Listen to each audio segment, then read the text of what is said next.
O início de 2020 está marcado por um momento histórico para o país, a reinauguração da estação Comandante Ferraz, a Casa do Brasil na Antártica. O local foi destruído em um incêndio em 2012. A estação no continente gelado foi ampliada e vai servir para o desenvolvimento de pesquisas em várias áreas da ciência. E para falar sobre esse assunto, eu converso agora com o vice-presidente da República, Hamilton Mourão, que vai estar na inauguração dessa estação na Antártica. Olá, vice-presidente, é um prazer conversar com o senhor. Satisfação muito grande poder estar aqui com vocês, mano. Vice-presidente, na década de 60, vários estudos ocorreram, várias pesquisas científicas, e os países se reuniram e decidiram compartilhar esses estudos. E anos depois, isso resultou num tratado e o Brasil entrou nesse tratado. Qual é a importância desse contexto do Brasil ter assinado esse tratado em relação à política ambiental do país? O continente antártico, né, ele, durante muito tempo, ele foi objeto, né, vamos dizer assim, de pesquisas randômicas. Né? As pessoas que foram para lá pela primeira vez, né, foram pessoas de uma coragem muito grande, com meios, né, totalmente distintos do que existem hoje, né, e a partir dali iniciou-se o mapeamento da Antártica. Posteriormente, os países chegaram à conclusão que nós tínhamos que proteger essa que é a última reserva, digamos assim, disponível e desconhecida ainda aqui no nosso planeta Terra. E com isso surgiu o Tratado Antártico, assinado em 1959, e o Brasil aderiu a partir de 1975.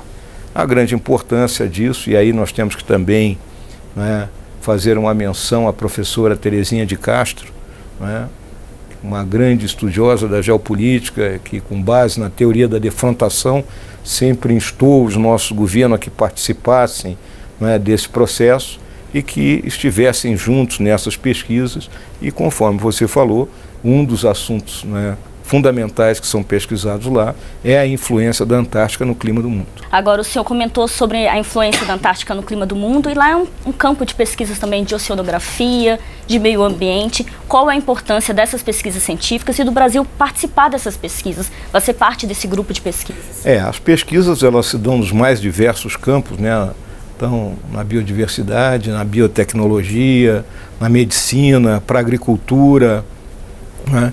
Organismos que lá existem, né, e que têm depois sua influência, né, no nosso parte do Oceano Atlântico, né, e obviamente na questão do clima, né, do que vem de lá e tem efeitos, né, sobre o clima aqui no Brasil. E óbvio que essa discussão do meio ambiente, a discussão do século XXI, né, não tem a mínima dúvida que nós temos que buscar de todas as formas preservar, né, a nossa vida na Terra e manter o nosso planeta o mais saudável possível. E os nossos pesquisadores, quando participam disso, eles estão aumentando o seu conhecimento, se enriquecendo e, ao mesmo tempo, também participando de uma cadeia global de pesquisadores, e a isso insere o país, né, de uma forma, digamos assim, mais altiva na comunidade científica internacional. Agora, vice-presidente, esse é um momento considerado histórico, né, para o país, esse momento dessa reinauguração da estação. Qual a expectativa do governo federal em relação a essa inauguração, essa reinauguração da estação? Nós iniciamos os nossos trabalhos na Antártica em 1982, né?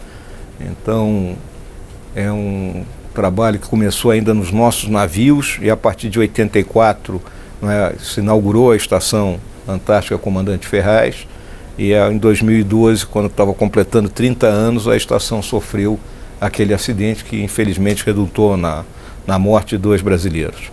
De lá para cá, um projeto vencedor, né, um projeto arquitetônico, se você for pesquisar aí na internet, você vai ver que é considerado uma joia da arquitetura essa nossa nova estação. Então ela vai dar melhores condições de trabalho para os nossos pesquisadores, vai manter essa nossa presença nesse trabalho que está sendo feito pela comunidade científica internacional de buscar respostas e buscar avanços no conhecimento e tecnologia e de outras áreas que são pesquisadas lá. E, ao mesmo tempo, permite que a nossa Marinha faça um adestramento em termos de logística, né, em termos de deslocamento em águas que não são tão tranquilas assim como são as águas que se destinam até chegarmos ao continente antártico.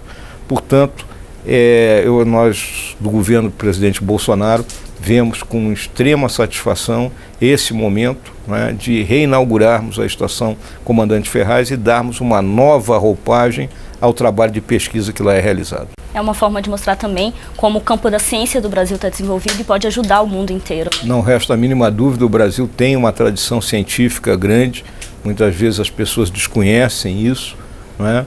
E o nosso governo ele tem como uma de suas metas incentivar cada vez mais a produção científica aqui no Brasil. Muito obrigada pela sua entrevista, vice-presidente, e uma boa viagem. Muito obrigado, eu que agradeço.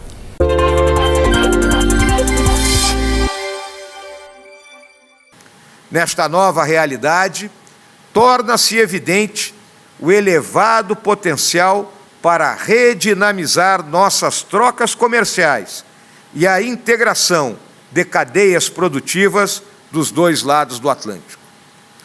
As economias do Brasil e do continente africano ganharam volume e tornaram-se mais complexas ao longo das últimas décadas.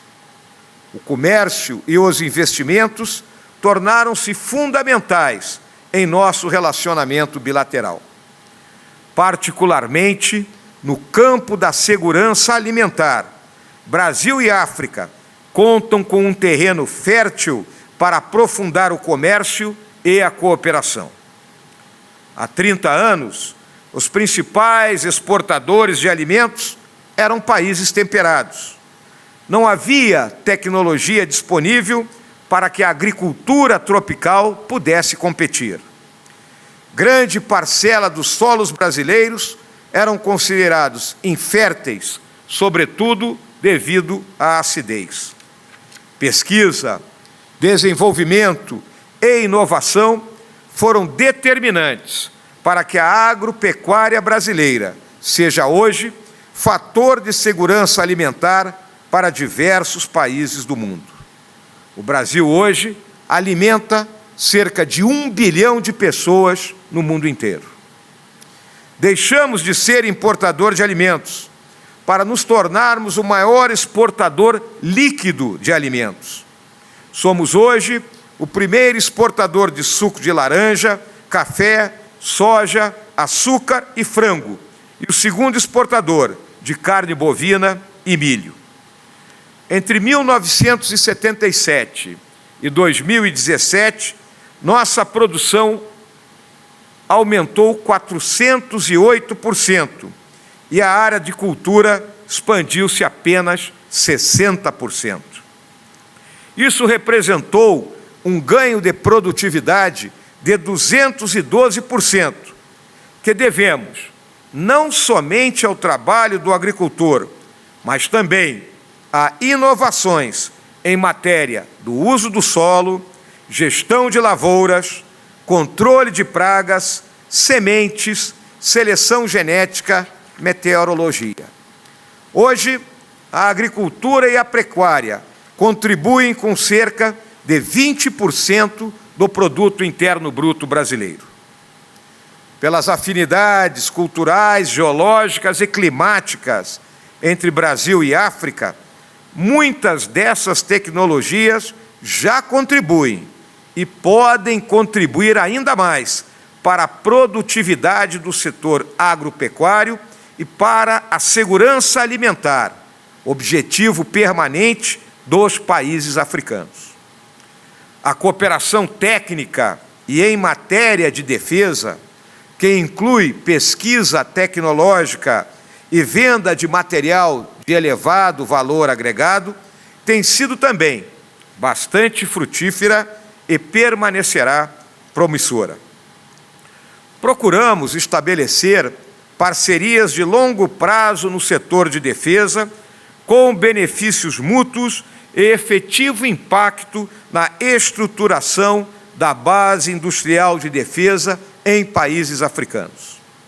O governo brasileiro tem buscado, ademais, apoiar países africanos no combate à pirataria no Golfo da Guiné, ameaça à segurança do Atlântico Sul e no combate aos ilícitos transnacionais. A comunhão de laços históricos, culturais e linguísticos fundamenta a base de uma aproximação cada vez maior entre o Brasil e os países lusófonos do continente africano. 6 dos 9 membros da Comunidade dos Países de Língua Portuguesa, a CPLP, são africanos. 4º maior produtor de petróleo do mundo, a CPLP estabeleceu como eixo estratégico no próximo decênio o fomento ao intercâmbio econômico comercial. Estamos unidos pela história e pelo Atlântico. Somos parceiros incontornáveis. A África é uma prioridade perene para a nossa atuação externa. Conforme o Brasil se restabelece de uma grave crise, essa aproximação retoma seu sentido natural. O padre Antônio Vieira, influente personagem de nossa história no século XVII, já dizia que o Brasil tem seu corpo na América, mas sua alma na África. Tive a oportunidade de testemunhar a sabedoria dessas palavras no período em que estive em Angola, como integrante da missão de paz das Nações Unidas naquele país, ainda nos anos 90. Minha eterna admiração e amizade pelos nossos irmãos angolanos. Tenho expectativas muito positivas para a visita que planejamos a países africanos em março do ano que vem. Buscarei aproveitar essa viagem para fortalecer ainda mais nossa amizade e construir novas oportunidades. Deixo claro a todas as senhoras e senhores aqui presentes que o grande objetivo do governo do presidente Bolsonaro é que nossas relações tragam aquilo que é fundamental para a amizade entre dois povos, a busca constante do benefício mútuo e que sempre tenhamos relações ganha-ganha. Meu fraterno abraço a todos e muito obrigado por sua atenção.